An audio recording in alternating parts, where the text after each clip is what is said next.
4박 6일 동남아 순방 중인 윤석열 대통령이 오늘 캄보디아 푸놈펜에서 열리는 아세안 정상회의에 참석했습니다.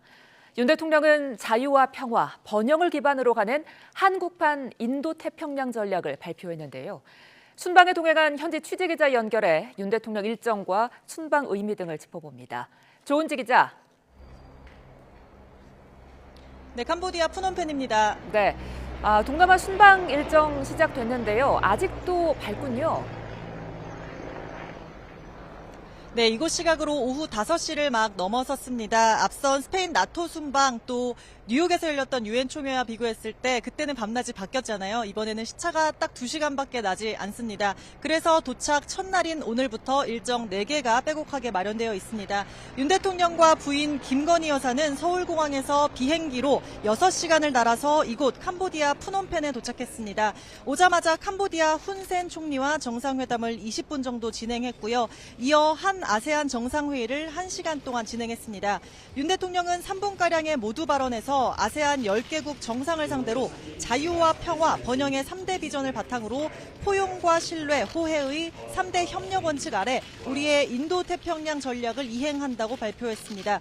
또 보편적 가치에 기초해서 공동의 이익을 모색해 나가는 조화로운 영내 질서를 촉진하겠다고 말했는데요. 직접 들어보겠습니다.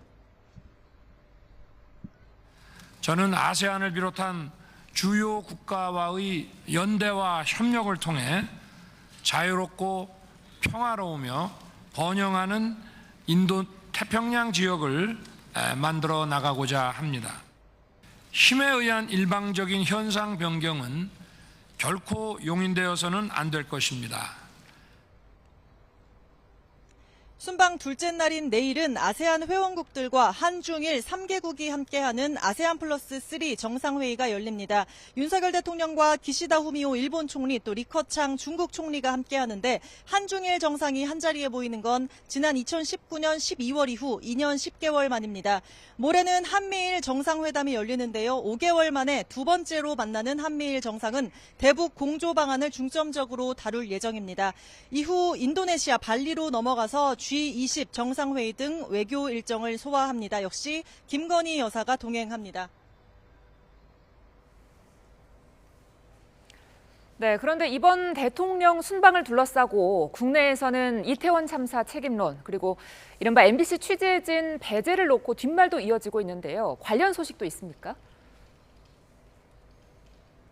네, 오늘 아침 조선일보는 윤 대통령이 참모들에게 정무적인 책임도 따지겠다고 말했다고 보도했습니다. 순방 이후 행정안전부 이상민 장관 경질을 시사한 거라는 해석이 나왔는데요. 그래서인지 오늘 서울공항 출국장 윤 대통령 배웅을 나온 이상민 장관과의 만남이 더 눈길을 끌었습니다.